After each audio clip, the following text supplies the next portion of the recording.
Thanks for tuning in. We hope you'll make time to check out all of our podcasts brought to you by Grok Media LLC and GraniteGrok.com. Mondays at 8 p.m., it's Right Side Up. On Tuesdays, it's our live show from 7 to 9 p.m. Eastern Time, Granite State Live. Wednesdays, tune in at 8 o'clock for Justice for All. Thursdays, 8 p.m., it's Grok Talk. Friday at 8 p.m., it's Manch Talk. Saturday, again at 8 p.m., The New England Take. And Sunday at 8 p.m. Eastern Time, it's Vermont Daily Chronicle Television. We are your source for local podcasts, news, politics, and opinion, brought to you by Grok Media LLC and GraniteGrok.com.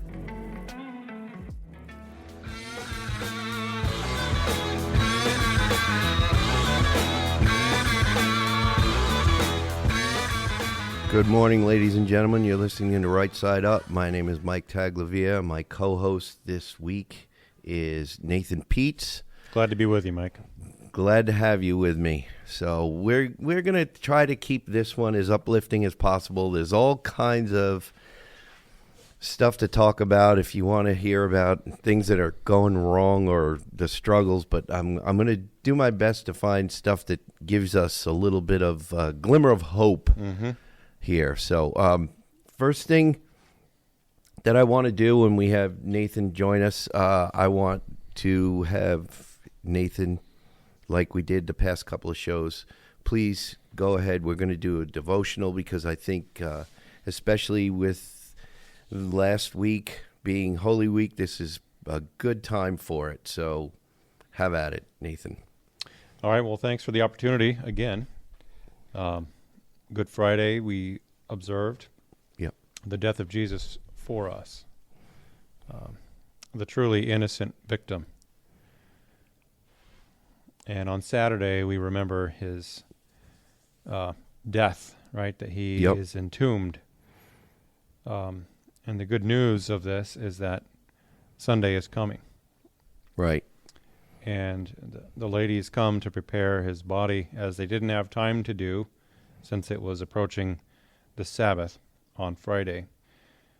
And they come to find that the tomb is empty, the stone rolled away, and they tell the disciples what they've seen, and they assume someone has taken the body. Right.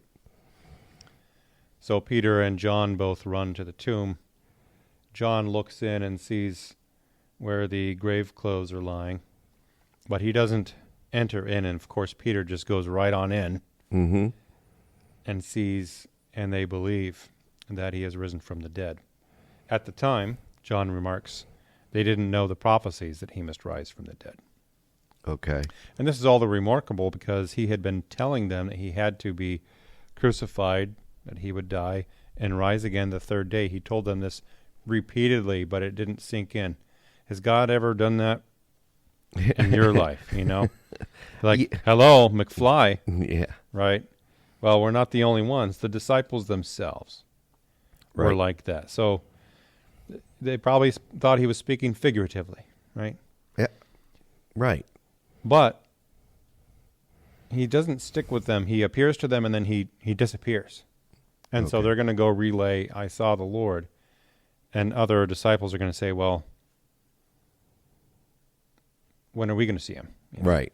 Thomas famously will say, I refuse to believe until I can put my finger where the spear went into his side and touch the wounds. So hence doubting Thomas. Right. Well, what I like to read is actually from the first day, Resurrection Day, from John chapter 20, verses 19 through 23. On the evening of that day, the first day of the week, the doors being locked where the disciples were for fear of the Jews, Jesus came and stood among them and said to them, Peace be with you. When he had said this, he showed them his hands and his side. Then the disciples were glad when they saw the Lord. That's an understatement. Jesus said to them again, Peace be with you. As the Father has sent me, even so I am sending you. And when he had said this, he breathed on them and said to them, Receive the Holy Spirit. If you forgive the sins of any, they are forgiven them. If you withhold forgiveness from any, it is withheld. I'd just like to make 3 observations here. Jesus pronounces peace upon them and then says, "As the Father sent me, so I am sending you." And this means that the mission of the church is a continuation of the mission of our Lord when he came into the world. And that's tied to the second thing. He gives them, and this is a foreshadowing of the coming of the Spirit on Pentecost, the gift of the Spirit to enable them. Everything that Jesus had done in his ministry, it was in the power of the Spirit. If they are to continue his mission, they need the same Spirit in order to accomplish it. That's the second thing. So as the Father sent him, so he commissions them. He will impart to them the same power of the Holy Spirit through which he accomplished his mission, so that the church will accomplish its mission. And thirdly, what is that mission? The forgiveness of sins. The church is not about remaking society and taking over world systems. It is about the redemption of souls through the proclamation of the gospel and bringing that saving message to all who believe, so that forgiveness is found only through believing in the Lord Jesus Christ. And this is what Jesus taught. It's not something Christians have made up. And if Jesus was sent into the world by the Father, that means this is what the Father is telling the world. I sent my Son, who sent his church, empowered by the Holy Spirit, to bring forgiveness to all who believe. But if people reject the Son and reject this message, they will stand before God on that day and give an account and not be forgiven. So this is the urgency of the gospel message, and we have work to do. Let's be about our Father's business as Jesus was. Yes. Lots of work to do. Lots of work to do. So thank you very much, Nathan. I always look forward to having you do that. We do, as ladies and gentlemen, as you know, I am in the legislature in Vermont right now, and we do have devotionals. Some I wouldn't consider them as good as what you've just done. Some are very good, some not so good. But I liked a bunch of the ones that I heard, and I thought, well, Nathan, you would be the perfect vehicle to do a devotional on the show. So as long as you're up for it, I would like to make that a habit for as long as you can. I'm join happy me. every time. Thank you. Well, ladies and gentlemen, I hope you enjoyed that. Now, I would like to move on. And like I said, I want to try to keep some of this as uplifting as possible.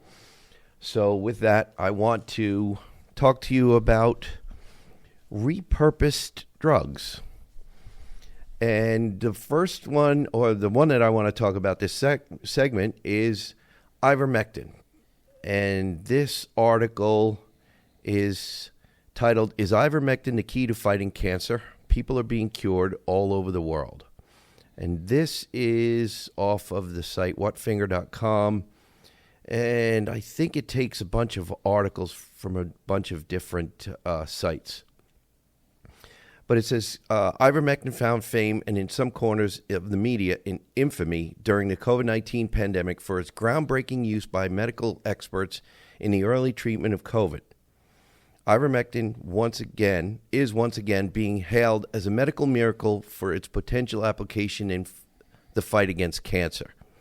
Now, this says, according to the Gateway Pundit, a new cancer treatment protocol involving repurposed drugs, ivermectin, fenbendazole, and mebendazole, has recently passed peer review and is being heralded as a potential breakthrough in cancer therapy. Let's see. The science behind the application of ivermectin, along with mebendazole in the potential treatment of cancer, is compelling. This strategy is based on the mitochondrial stem cell connection theory, which posits that cancer originates from impaired mitochondrial function in stem cells, leading to the formation of highly tumorigenic cancer stem cells, CSCs. These CSCs are believed to drive tumor reoccurrence and metastasis and exhibit resistance to conventional therapies. According to the publication, ivermectin, fenbendazole, and mebendazole each exhibit anti-cancer properties through distinct yet complementary mechanisms. Ivermectin, an antiparasitic agent, induces apostasis in cancer cells by modulating mitochondrial function and inhibiting critical pathways such as glycolysis. It has shown significant efficacy in shrinking tumor volumes in various cancer types, including pancreatic cancer, when used alone or in combination with other agents. The ivermectin and mebendazole protocol recently garnered international attention. There's a misspelling in here. After Mel Gibson and Joe Rogan discussed it on a recent episode of Rogan's popular podcast, and I did see clips from that podcast.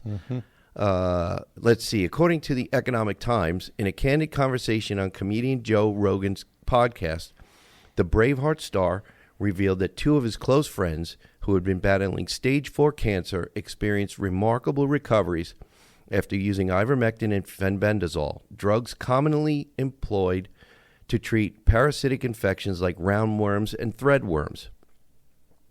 Gibson went on to make a bold statement claiming that all three friends who tried these medications don't have cancer right now. That's a quote. He emphatically added, quote, "This stuff works, man," end quote. While these claims have sparked interest, experts urge caution as scientific evidence supporting the use of these drugs for cancer treatment remains in its infancy. Let's see. Some preliminary studies hint at potential benefits. For instance, ivermectin, when combined with other therapies, had been found to shrink tumors in early research, though such findings are yet to be validated by larger clinical studies. Similarly, fenbendazole, marketed under brand names such as Panacure and Safeguard, has shown promise in laboratory studies by halting the growth of certain aggressive cancer cells. Now, I want to take a little break from the article here and switch to X, because there is someone on X who I have actually followed. Let me see here if I can do this without losing something. Let's see. I know I have it. Okay. William Makis, MD. New article.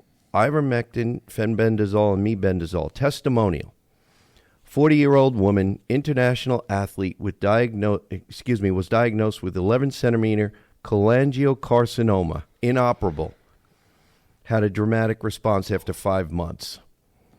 Okay, this is the type of story that will change oncology forever, he states. This is on X, and Dr. William Makis has posted numerous instances of this. So if any of you are on X, you can find William Makis, MD, on X, and you can check it out and make your own judgments, ladies and gentlemen. But what I find very interesting is that we have a possibility, and in some states, the thing that's great about this, ivermectin right now, some states is over the counter. Mm-hmm. So people can walk into a pharmacy and buy it in pill form. And others are going to soon make it over the counter. Yes, there is a push to make it over the counter in numerous states, which I'm very, very happy about. But the thing that's so great about it is think about the cost of cancer treatments. Mm-hmm. And basically chemotherapy and radiation. How sick, if you knew or know anyone who has been through those, and what it does to them, and how it actually weakens the immune system, where this drug, ivermectin, and a combination with fenbendazole and mebendazole, has been shown to actually help your own immune system rather than weaken your immune system. So repurposed drugs it's not a new thing either. Mm-hmm. We found this throughout our history. So I personally hope that we do get more and more doctors coming out and trying this, especially when you have someone in a stage 4. And Dr. Makis has posted numerous findings where he had people go to him where the doctor said, hey, guess what? Make your final arrangements. There's nothing else we can do. Mm-hmm. And especially with like testicular cancer. And they recovered. The patients actually recovered. And they found in testing that they had a hard time finding the cancer anymore. So we're unfortunately, we've been talking enough to run through one whole segment. So we were going to have to continue a little bit about this into the next segment. So if you just be patient with us, ladies and gentlemen, we will return. You're listening to Right Side Up.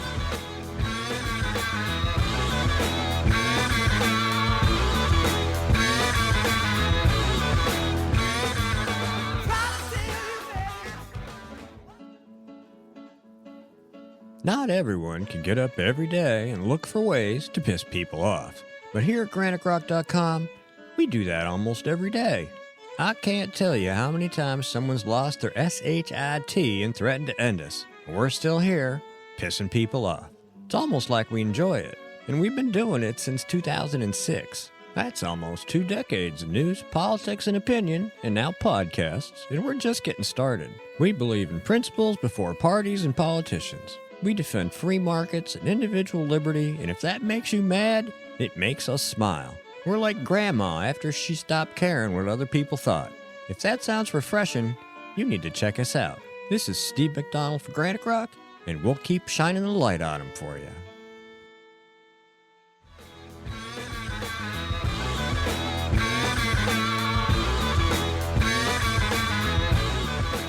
Welcome back, ladies and gentlemen. You're listening to Right Side Up. My name is Mike Taglavia.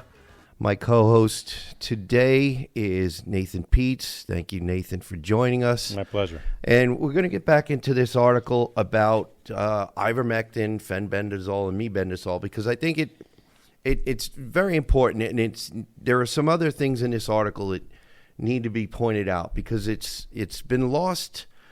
It's been lost in the hysteria and the hype. And one of the things is ivermectin, 2 scientists, one American and one I believe was Japanese, back in 2015 won a Nobel Peace Prize for their work with ivermectin and showing the benefits to ivermectin in humans. But let me get back into this article. Some preliminary studies hint at potential benefits. For instance, ivermectin, when combined with other therapies, has been found to shrink tumors in early research. Though such findings are yet to be validated by larger clinical studies, similarly, fenbendazole, marketed under brand names such as Panacur and Safeguard, like we said before, has shown promise in laboratory studies by halting the growth of certain aggressive cancer cells. Okay, and let's see. The medical experts, where we go here, hold on a minute. Myths and facts, this is what I wanted to cover. Not surprisingly, Big Pharma is doing everything they can to demonize ivermectin, just like they did during COVID and mebendazole. Here are the truths. Ivermectin is not a horse paste. Ivermectin has won the Nobel Prize for parasitic eradication in humans and is widely used in mammals. Mebendazole is for human use. Just like ivermectin, the biopharmaceutical complex has attempted to scare people into believing that mebendazole isn't safe for human use. That is absolutely not true. While fenbendazole is only approved for pets and livestock, the FDA has approved mebendazole for human use. What cancer experts are saying, the use of ivermectin and mebendazole is being advocated by global cancer experts like Dr. William Makis Jr., that I quoted off of X, who is one of the most influential cancer experts and medical freedom fighter, routinely treats cancer patients with ivermectin and mebendazole.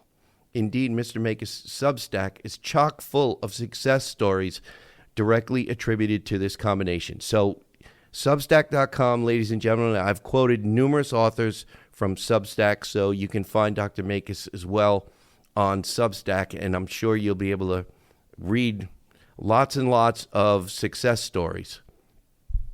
Let's see. I think that's most of what we wanted to cover on the ivermectin what looks like it could be a miracle. It would be great. It would because the idea behind with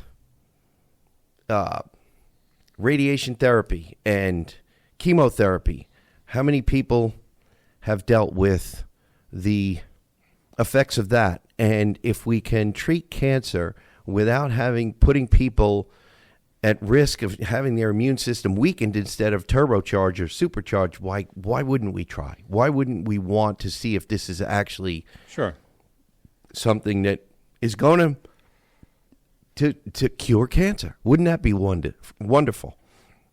That would be a win for it definitely would be patient, a win. not necessarily the pharmaceutical companies. Right. So, okay. And I wanted to kind of switch gears a little bit and talk a little bit more about some stuff that both myself and Nathan would consider to be some uplifting things. Now, where did you want to go? I know I always like quoting Thomas Sowell because the man is really a genius. He's a national treasure. I'm going to try to take one or two here. This one is a quote from Thomas Sowell. Charter schools take power from politicians and bureaucrats, letting parents decide where their children would go to school. That is obviously offensive to those on the left who think that our betters should be making our decisions for us. Now, think about if we were, as mom and dad, grandma and grandpa, were making decisions about our kids and grandkids and their education and being the first line of defense for our kids. How much further along do you think this country would be right now if we didn't have too many parents? Not all. I'm sure there are plenty of parents who think the education their students, their kids are getting is just fine. But a lot of people believe it's more indoctrination, being told, their kids are being told what to think rather than how to think. Sure. So I think that's one of the things that we're finding is going to be the struggle with H454, and you and I were talking about the education bill that is in the Senate in Vermont right now, and hopefully it will come out better than it came out of the House because it needs a lot of improvement. I can guarantee you that, ladies and gentlemen.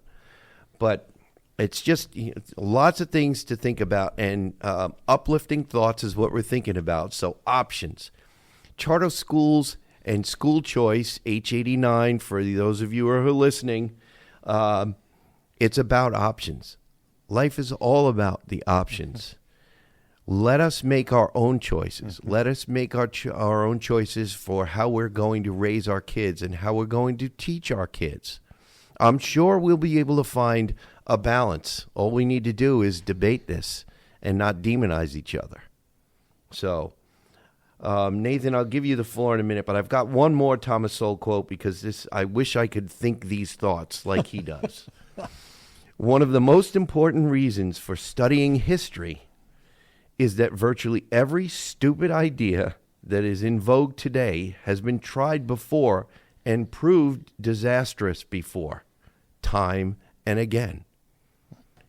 And, here we go again with education. This all comes to education. If we don't learn from history, we are doomed to repeat it. And I feel we're getting a lot of that right now. We really, truly are. So, all right, Nathan, I'm going to let you have the floor a little bit. I've been talking our listeners' ears off here, so. Well, they listen to your show, so I can't blame you for that. I'm grateful to have the opportunity to co-host with you once in a while, and I was looking up Milton Friedman quotes. Yes. And I decided not to comment on the one I thought I would earlier. Okay. Well, he's got the one before plenty about government efficiency and spending money and how little they care about spending things, other people's money on other people. Yes. Instead, I saw this by Milton Friedman, and I thought this kind of ties into what I think many might be feeling right now.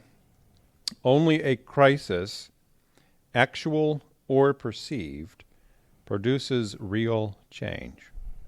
Wow, we saw that not too many years ago, very recently, right? Right. So if we feel that this is a moment of crisis in our nation's history, Yeah. or perhaps in personal history, I know that financially times are very, very difficult. Yeah. What change might need to take place might only be instigated by being put in such a crisis. So rather than have the Chicken Little mentality, you were talking about being uplifting. Yes. What wasn't the death of Christ a crisis for the disciples? Didn't they feel their entire world coming down? Didn't Peter say, "You know what? I'm going back to fishing. I was duped for 3 years." Right. But then Christ appears to him. He's risen, right? And I think here we are in Vermont. Spring is coming back. Yes. Yes. Don't allow yourself to fall into the trap of thinking, "Oh no, look at all these bad things, these difficult things." Ask yourself, what am I going to do? Yes. How am I going to change in this moment of crisis? Maybe it's come to such a point to actually take action. Take action. Yeah. So let us be active, proactive, not passive, and Yes, definitely proactive. Use that sense of crisis, or the actual difficulties that you're finding, to be that motivation to change. And a lot of people had that motivation back in November, didn't they? Yeah. And I think the thing that we need to remind people is, just because we did have people decide to come out in November, your work is not done.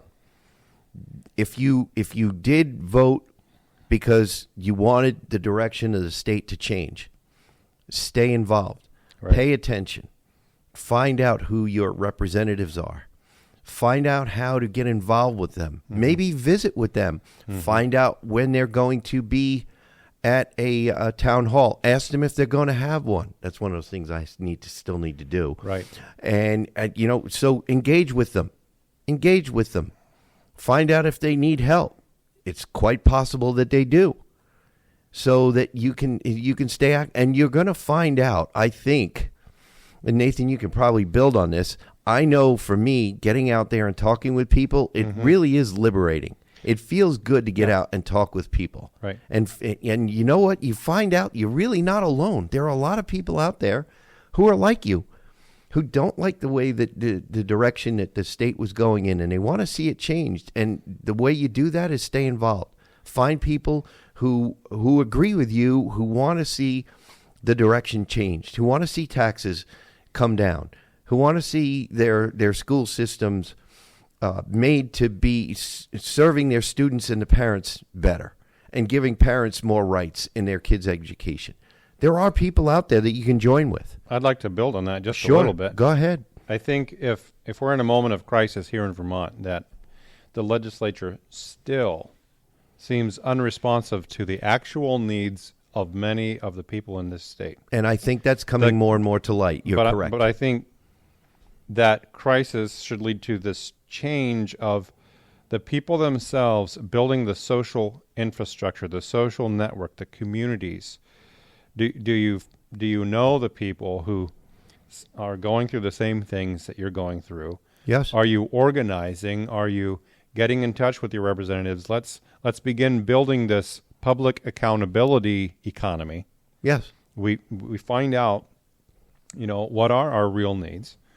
Who are the people facing those same needs? How do we connect, and how do we now communicate this need and not let the pressure off of our representatives to say, you're there to act in our place for our interest. Yes. These are our needs. And I think that just constant contact, that is going to have an effect on representatives. It is. It definitely will have an effect. So we need to build that social infrastructure, get to know one another, meet together, talk together, reach out to representatives together. Right. And is your town organized? Do you have a party affiliation? Is your town organized as far as your party affiliation? If it's not, do you want to become involved and get your town organized? Right. So you have, say, for instance, my party is the Republican Party. Do you have a Republican committee in your town? If not, Find someone in a neighboring town that is organized and have them help you get your town organized. It doesn't take a lot, but just keep in mind, the more people you get involved, the easier the workload is. Yeah. So, And there's a proverb that speaks to that. A man who has friends must show himself friendly. yeah. There Don't you go. complain you're isolated. Go out and seek and make friends. Yeah, and you're gonna. If you're like me, you're gonna find out that you do have a lot of friends you never knew were out there. Yep. You Go never find knew they them. were there. Yes. Go find You them. know, I know in getting out and talking to people, you know, you start to feel alienated. You start to feel alone, and as soon as you speak up, you find out that's like, well, guess what? The guy that I just talked to at the transfer station feels exactly like me, and I had no idea. I've seen him coming here for a year and a half. Right. Never took the time to talk with him, and now all of a sudden you find out he only lives a couple miles away, and he feels just like you do. So that's how this stuff builds, and you get a lot of momentum behind it. So, but anyway, Nathan, we've managed to fill another segment very quick. I thought it was great. I hope the listeners do, but we're going to have to take another break, and we'll be looking to get going back again after a short break. Ladies and gentlemen, you're listening to Right Side Up.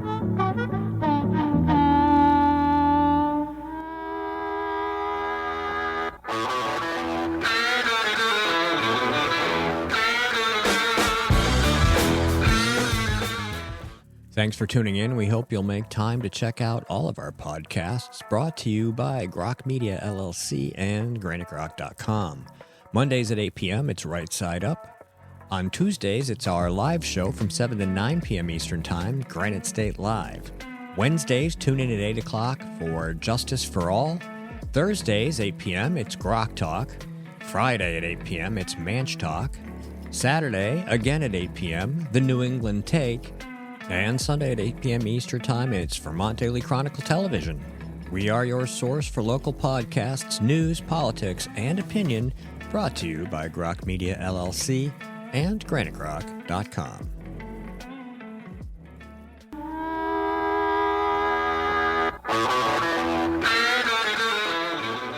Welcome back, ladies and gentlemen. My name is Mike Taglavia. My co-host today is Nathan Peets. Glad to be with you, Mike.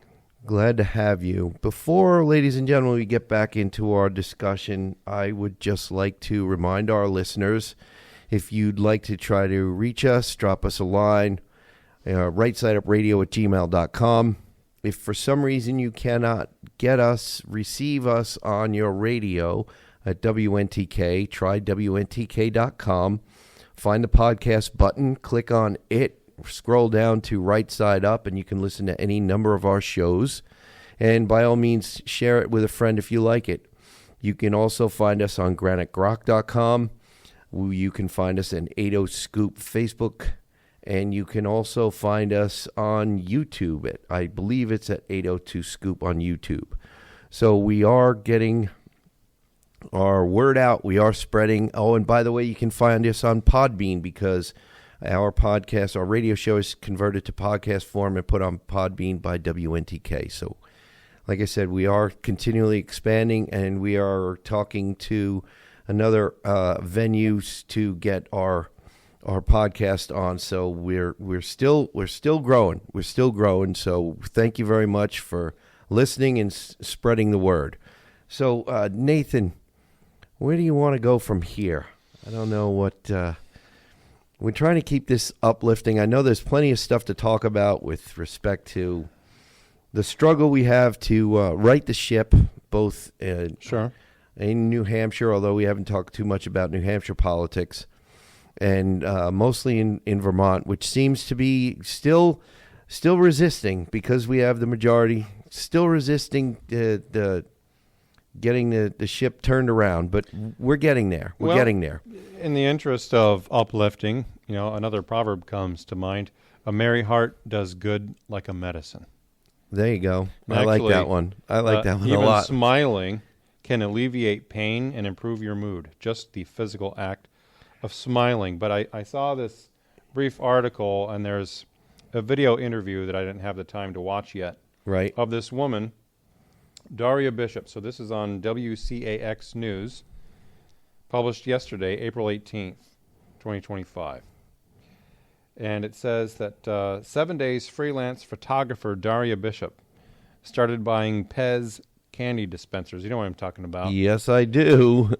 20 years ago as holiday gifts for her young children. Yeah, I remember Pez. She loved the bunny rabbits at Easter and the Santa figures at Christmas. For Bishop, it was less about the candy and more about the zany characters. As her kids grew, so did her Pez collection. She now has about 600. But it made me think about what are the things that you take joy in. Maybe you collect or you think back to things that you used to do when you were a child. I think as adults, sometimes we can lose connection with the playful side and forget that's a part of being human. Yeah. So I thought it'd be good maybe to take a trip down memory lane and think about those things that you really enjoyed or even now that you do to kind of bring that humanity back. Well, like you said, when I was a kid, we used to do a lot of fishing. It was saltwater fishing, spinner rods and reels, but both in a boat and surf casting. And that was always fun, especially when you caught something. But you were always, down on the beach or on the salt water, fresh air, the smell of the salt water. I mean, when you get close to it, for me, it still brings back all these memories. Oh, yeah. So camping and stuff like that. So, that makes me smile a lot. But the thing, in springtime in Vermont, there are going to be a lot of people out fishing. I know there was ice fishing going on, but now, there's plenty of water in the creeks and stuff. And someone sent me a picture or showed me a picture of a rainbow trout that somebody had caught just the other day. So, I don't know. I mean, there's a lot of stuff to do in the spring that, makes people glad they survived one more Vermont winter, right? So to be able to get out and walk and hike and breathe that fresh air and enjoy some sunshine, because we have had some nice sunshiny days this past week. So, and we have soon the opportunity to do what I used to do when I was a kid, but now I do in a different way. Okay. So some things when I was a kid, I don't really do much anymore, like play with Legos. Right. I was all the time on the carpet in our living room playing with my Legos. Right. Or Army Men. Yep. Playing with Army Men. My cousin had a huge collection of Army Men and the trucks and the Jeeps. I don't do that anymore. Right. But one thing that I used to love doing out back was digging in the dirt. Oh, yeah? Well, now as an adult, gardening. Okay. Or landscaping, planting shrubs and doing stuff like that. Right. Trying to maintain my half acre of God's good earth. I really find this is the time of year I have to come out of the woodwork and get back at it, and it's so life-giving just to be back digging in the dirt. And I encourage everyone listening, take advantage now of this time.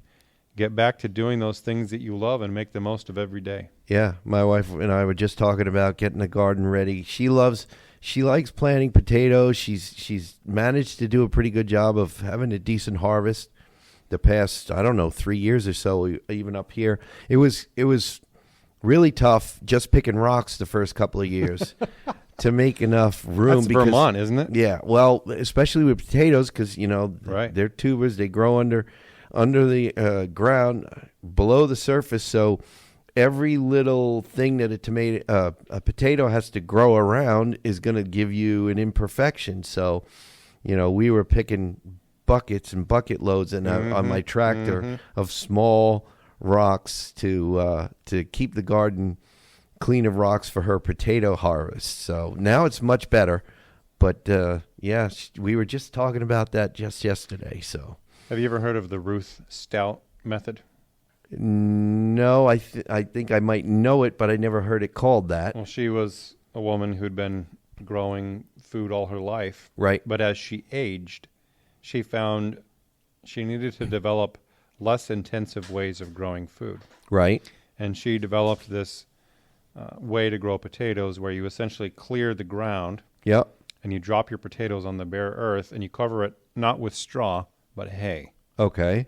And as the hay breaks down, there are a lot of those nutrients in the hay. Again, Yes. not straw, but nutrients in the hay feed those tubers. And then you keep layering more hay over as it breaks down and as the potatoes grow up. Right. And you can grow a lot of potatoes using the Ruth Stout method.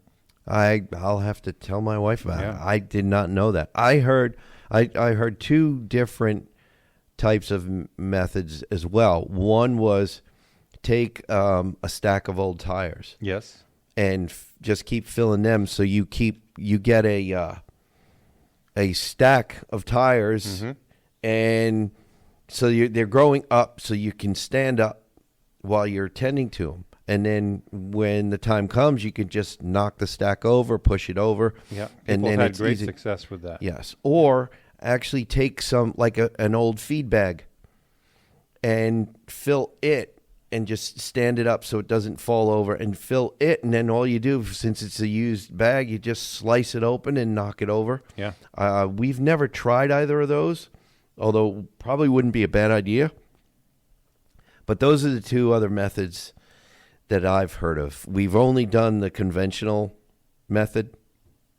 I don't know that my wife would be interested in trying, but now that we've gotten into talking about that, we'll have to try.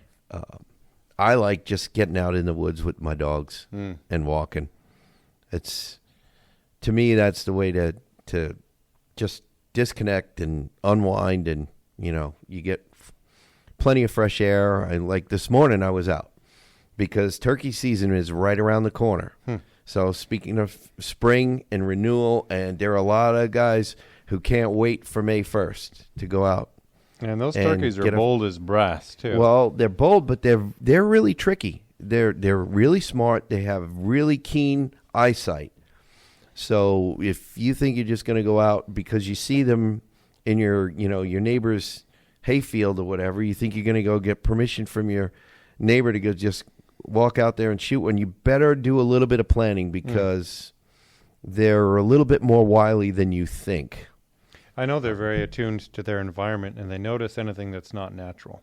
Yeah, they do, and they're quick runners, and you think, well, they're winged, so they're going to fly away. No, most of the time they're going to put their head down and run like hell, and they can cover a lot of ground really quick. You'll see one and think he's coming to you, or the whole group of them, hens and the males, but next thing you know, they're all gone, because, like you said, they recognized something was out of the ordinary. They saw you move, and they put their head down, and they used the contours of the land to their advantage. They're very good at that. I guess there's a reason they've survived, huh, Mike? Well, they have survived. They've also they've had the advantage of reintroduction in a lot of areas, including Vermont.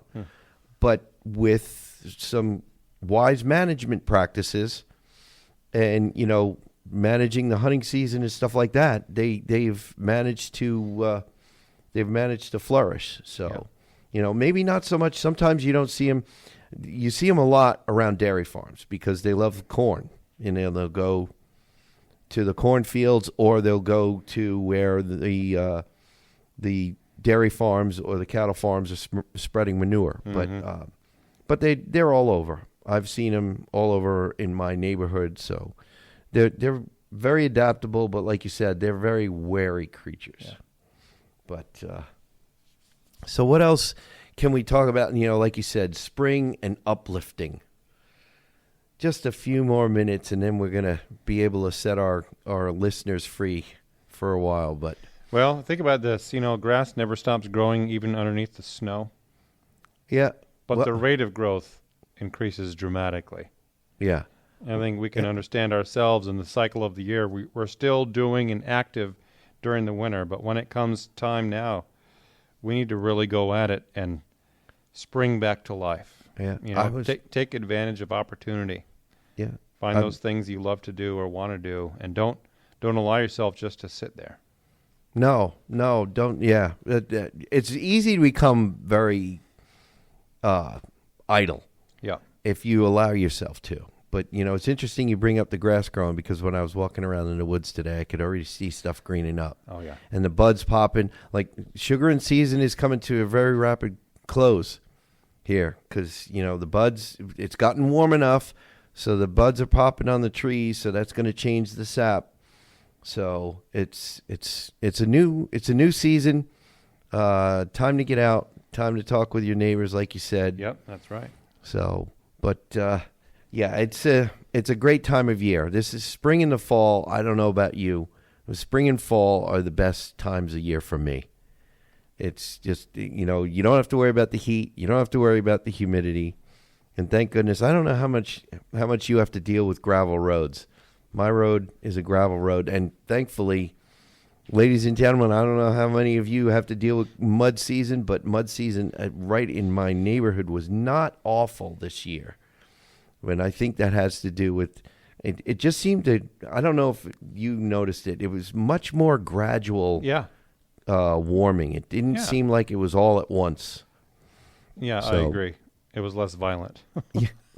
Less sudden. Well, the thing is, too, I don't want to, this is probably going to get people upset. We're not out of the woods yet. We still, ever since we've been here, which is 2019, every spring, actually the spring before we moved here also, we've had a snowstorm inside the first 2 weeks of May. Mm-hmm. So it's still a possibility, and snow is better than frost, because the snowstorms we've had, they wound up melting by the middle of the day. You get 4 inches and it was all gone by midday because it got so warm. That's kind of crazy. Yeah, even if it snows, it's not here to stay.